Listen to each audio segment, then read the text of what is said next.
UP के कानपुर में 10 साल के बच्चे के साथ हैवानियत का हैरान करने वाला मामला सामने आया। बच्चे के चेहरे को सिगरेट से जलाने के बाद उसकी आंखों में कील गाड़ दी गई। बच्चे के साथ दुष्कर्म करने के अलावा पूरे शरीर पर वार भी किए गए। और जब बच्चे के परिवार को उसकी मौत की खबर मिली तो परिवार के लोग बदहवास हो गए। महज 10 साल के बच्चे पर हुई ऐसी दरिंदगी की घटना ने पूरे गांव को झकझोर कर रख दिया। घर के पास खेलते हुए बच्चा अचानक गायब हो गया था। परिवार का आरोप है कि पुलिस ने शिकायत देने के बाद भी बच्चे को ढूंढने की कोशिश नहीं की। ये बोला गया कि बच्चे को अभी खोजबीन करते रहिएगा, कोई जानकारी और कोई जासूसी मिलता है मुझे तुम फौरन इस नंबर पे कांटेक्ट कीजिएगा। गुमशुदगी के एक दिन बाद बच्चे का शव एक खेत में मिला। सरसों के खेत में एक 10 वर्ष के नाबालिग बच्चे का नग्न अवस्था में शव मिला है। पुलिस ने शव के पोस्टमार्टम की वीडियो रिकॉर्डिंग भी करवाई। डॉक्टरों ने बच्चे के साथ दुष्कर्म की आशंका भी जताई। समाजवादी पार्टी के एक बागी नेता मीडिया के सामने रो पड़े। इलियास अंसारी समाजवादी पार्टी में थे, लेकिन जब उन्हें कुशीनगर जिले की फाजिलनगर विधानसभा सीट से टिकट नहीं मिली तो उन्होंने बीएसपी का दामन थाम लिया और बीएसपी की टिकट पर इलियास अंसारी अपना नामांकन करने पहुंच गए, जिसके बाद उन्होंने समाजवादी पार्टी पर आरोपों की झड़ी लगा दी। इस दौरान वो फूट फूट कर रो पड़े कि मेरे पास कुछ बचा नहीं, समाजवादी पार्टी ने सब कुछ लुटा दिया। इलियास अंसारी को उम्मीद थी कि फाजिलनगर विधानसभा सीट से पार्टी उन्हें इस बार टिकट जरूर देगी, लेकिन समाजवादी पार्टी ने बीजेपी से आए स्वामी प्रसाद मौर्य को मैदान में उतार दिया, जिससे नाराज होकर उन्होंने पार्टी छोड़ दी। चरणजीत सिंह चन्नी ने प्रचार के दौरान बल्लेबाजी की। वो पंजाब के बरनाला जिले की भदौर सीट से कांग्रेस उम्मीदवार हैं और पार्टी की तरफ से सीएम का चेहरा बनाए जाने के बाद उन्होंने पहली बार अपने विधानसभा क्षेत्र में प्रचार किया और उस इलाके में वोट मांगने के दौरान वो एक गांव में चल रहे क्रिकेट टूर्नामेंट में पहुंच गए, जहां मुख्यमंत्री चन्नी ने बल्लेबाजी में हाथ आजमाया। चरणजीत सिंह चन्नी भदौर चुनाव क्षेत्र में है, यहां से चुनाव मैदान में है और क्रिकेट के मैदान में भी अपना जौहर दिखा रहे हैं। यही नहीं, उन्होंने गेंदबाजों को 6 बॉल में आउट करने की चुनौती दे दी और ऐसा करने वाले को 5000 इनाम देने का ऐलान कर दिया। चन्नी किसी मंझे हुए खिलाड़ी की तरह अपनी विकेट बचाते रहे। 1-2 बॉल मिस भी की, लेकिन वो आउट नहीं हुए। बल्लेबाजी के बाद चन्नी चुनावी चौका मारने से भी नहीं चूके। ऐसे कोई टूर्नामेंट होवे अगे वास्ते 5 साल वास्ते तो पहला नाम मैं दिया करा। क्रिकेट में हाथ आजमाने के बाद चन्नी ने आसपास के गांवों में प्रचार किया। इस दौरान लोगों ने उनका माला पहनाकर स्वागत किया। कोलकाता में चुनाव आयोग के दफ्तर के बाहर बीजेपी ने हंगामा कर दिया। बीजेपी का आरोप है कि राज्य में कई जगह उनके उम्मीदवारों को निकाय चुनाव में नामांकन नहीं करने दिया गया, जिसके विरोध में बीजेपी कार्यकर्ताओं ने कोलकाता में राज्य चुनाव आयोग के दफ्तर के बाहर हंगामा खड़ा कर दिया। इस दौरान प्रदर्शन कर रहे कई लोग पुलिस वालों से भिड़ गए। कई प्रदर्शनकारी तो उनसे धक्का मुक्की पर उतारू हो गए। कोलकाता के राज्य चुनाव आयोग के दफ्तर पर आज बीजेपी की तरफ से विरोध प्रदर्शन किया जा रहा है। इस प्रदर्शन में बीजेपी नेता प्रियंका टिब्रेवाल भी मौजूद रहीं, जिन्हें पुलिस के अधिकारियों ने समझाने की कोशिश की, लेकिन जब बीजेपी के कार्यकर्ता हंगामा करने लगे तो पुलिस को भी उन पर सख्ती दिखानी पड़ी। इसके बाद बवाल कर रहे लोगों को पुलिस के जवानों ने जबरदस्ती वहां से हटाना शुरू किया। पुलिस अपना काम करे, जो लॉ एंड ऑर्डर है वो संभाले, बीजेपी को रोकना उनका काम नहीं है। बीजेपी के इस प्रदर्शन की वजह से वहां काफी देर तक हंगामा होता रहा। हालांकि पुलिस ने प्रदर्शन कर रहे सभी लोगों को वहां से हटाकर हालात पर काबू पा लिया। अमृतसर की लड़ाई में ड्रग्स की एंट्री हो गई। वहां नवजोत सिंह सिद्धू की पत्नी ने बिक्रम सिंह मजीठिया पर बड़ा हमला बोल दिया। उन्होंने दावा किया कि अमृतसर ईस्ट की जनता ड्रग लॉर्ड को जीतने नहीं देगी और इसके लिए नवजोत सिंह सिद्धू की पत्नी खुद चुनाव प्रचार में कूद पड़ी। उन्होंने लोगों के बीच जाकर सिद्धू के लिए वोट मांगे और बिक्रम सिंह मजीठिया पर निशाना साध दिया। जिन्होंने आम आदमी को वोट डालनी थी वो इधर आ रहे हैं because they don't want a drug lord to come to Amritsar city. लेकिन अकाली दल से सिद्धू के खिलाफ ताल ठोक रहे बिक्रम सिंह मजीठिया ने अलग ही अंदाज में सिद्धू और उनके परिवार पर पलटवार कर दिया। मैडम सिद्धू है, वो भी वोट मेरे को देंगी। काम तो उनके घर वाले ने करा कोई नहीं, जो अपने परिवार का नहीं हुआ वो ना लोगों का हो सकता है। उन्होंने नवजोत सिंह सिद्धू पर अमृतसर ईस्ट में विकास नहीं करने का भी आरोप लगाया। हिजाब विवाद सुप्रीम कोर्ट पहुंच गया। हालांकि सुप्रीम कोर्ट ने यह बोल दिया कि वो पहले यह देखेगी कि कर्नाटक हाईकोर्ट से इस मामले में अंतरिम राहत मिलती है या नहीं। इस मामले पर थोड़ी देर बाद हाईकोर्ट में भी बहस हुई, जहां से हिजाब विवाद पर फिलहाल कोई राहत नहीं मिली। कर्नाटक के हिजाब विवाद पर वहां के कई शहरों में प्रदर्शन हुआ था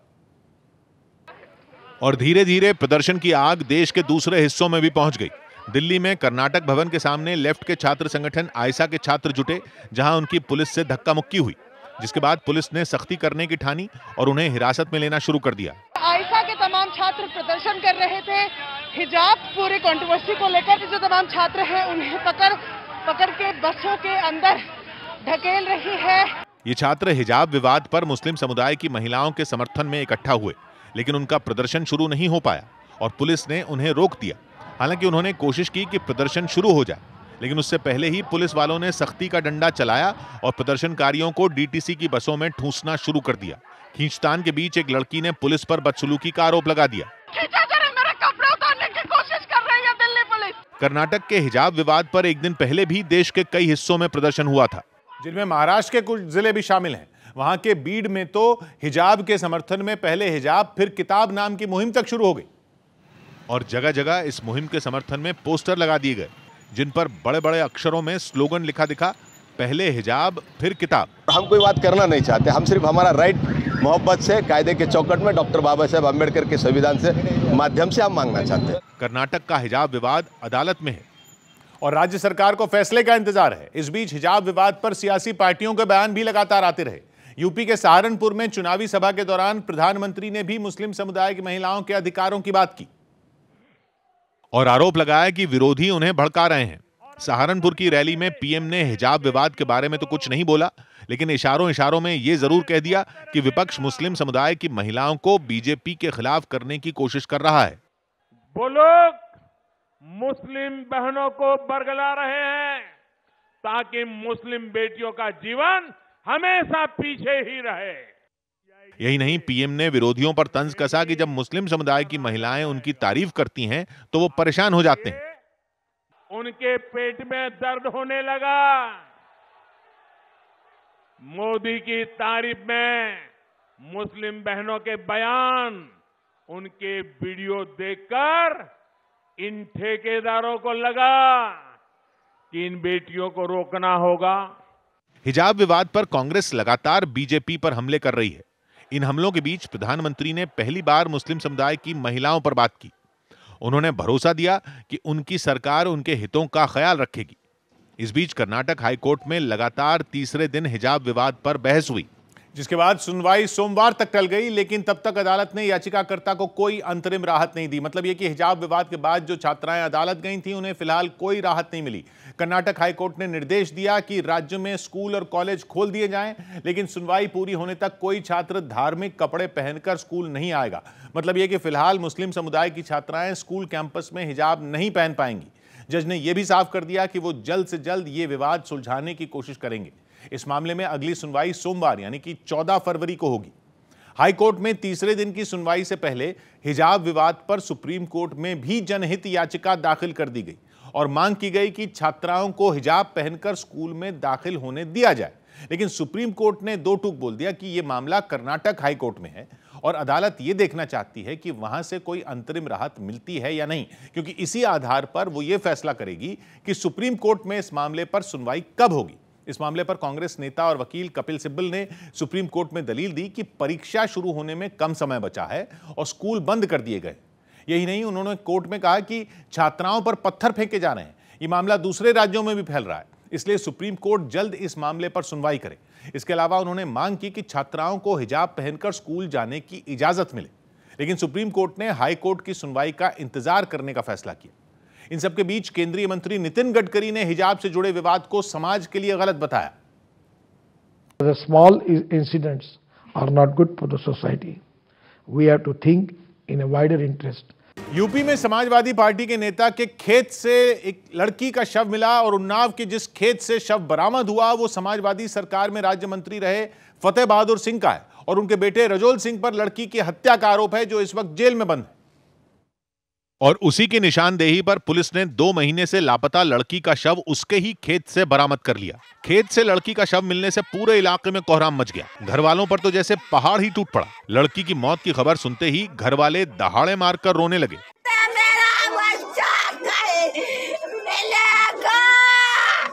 इस दौरान उन्होंने पुलिस पर लापरवाही और आरोपियों से सांठगांठ समेत कई गंभीर आरोप लगाए। सीओ साहब को भी पता था कि दजोल सिंह ने मेरी लड़की को मार के आश्रम में गाड़ दिया। मामले की गंभीरता को देखते हुए वहां थोड़ी ही देर में पुलिस के कई बड़े अधिकारी पहुंच गए। फौरन फोरेंसिक टीम को भी बुला लिया गया। इसके बाद हत्या से जुड़े हर पहलू और हर सबूत को खंगालना शुरू किया गया। अभी तक 2 लोग प्रकाश में आए हैं और आगे जो भी तहकीकात में आएंगे उसके खिलाफ हम कार्रवाई करें। इससे पहले इंसाफ की गुहार लगाते हुए 24 जनवरी को लड़की की मां ने समाजवादी पार्टी के अध्यक्ष अखिलेश यादव की कार के सामने आत्मदाह की कोशिश की थी, लेकिन इसके बाद भी अखिलेश ने उनसे मुलाकात नहीं की थी।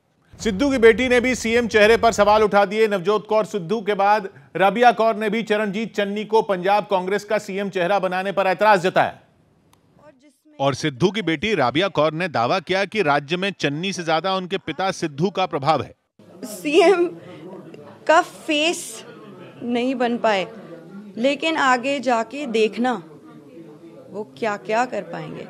इससे पहले सिद्धू की पत्नी ने भी कांग्रेस के सीएम चेहरे के ऐलान पर नाराजगी जताई थी। Your merit, your education, your work, your honesty, all these things should be counted. हालांकि कांग्रेस की तरफ से एक दिन पहले ही साफ कर दिया गया था कि यह फैसला लोकतांत्रिक तरीके से लिया गया। लखीमपुर केस में आरोपी आशीष मिश्रा को बेल मिल गई। केंद्रीय गृह राज्य मंत्री अजय मिश्रा टेनी के बेटे आशीष मिश्रा को पिछले साल 9 अक्टूबर को गिरफ्तार किया गया था और 124 दिन बाद उन्हें बेल मिल गई। कागजी कार्रवाई पूरी होने के बाद वो जेल से बाहर आ सकते हैं। कागजी कार्रवाई होने के बाद कल आशीष मिश्रा को जेल से बाहर आने की संभावना जताई जा रही है। आशीष मिश्रा के वकील ने इस बारे में मीडिया से बात की और बताया कि उनकी किन दलीलों की वजह से आशीष मिश्रा को जमानत मिली। जिस समय ये घटना हुई उस समय आशीष मिश्रा वहाँ पे मौजूद नहीं थे, क्योंकि 192 लोगों ने इस आशय का एफिडेविट फाइल किया। लखीमपुर केस में आरोपी आशीष मिश्रा को इलाहाबाद हाईकोर्ट की लखनऊ बेंच ने जमानत दी, लेकिन जैसे ही उन्हें जमानत मिली सियासत शुरू हो गई। लखीमपुर केस की जांच कर रही एसआईटी ने 3 जनवरी को 5000 पन्नों की चार्जशीट दाखिल की थी। ने आशीष मिश्रा को मुख्य आरोपी बनाया था। उन्हें बेल मिलने के बाद समाजवादी पार्टी ने बीजेपी पर निशाना साधा और उम्मीद जताई कि लखीमपुर केस में न्याय जरूर होगा। अंतोगत्वा न्याय मिलेगा। सुप्रीम कोर्ट, हाई कोर्ट में जब दोबारा बात रखी जाएगी तो दोषियों के खिलाफ कार्रवाई भी होगी और सजा भी मिलेगी। लेकिन बीजेपी नेताओं ने 2 टूक कह दिया कि अदालत के मामलों में बोलना ठीक नहीं। अदालत के निर्णय पर कोई टिप्पणी नहीं करनी चाहिए। केंद्रीय गृह राज्य मंत्री अजय मिश्रा टेनी के बेटे आशीष मिश्रा पर अपनी गाड़ी से किसानों को कुचलने का आरोप है।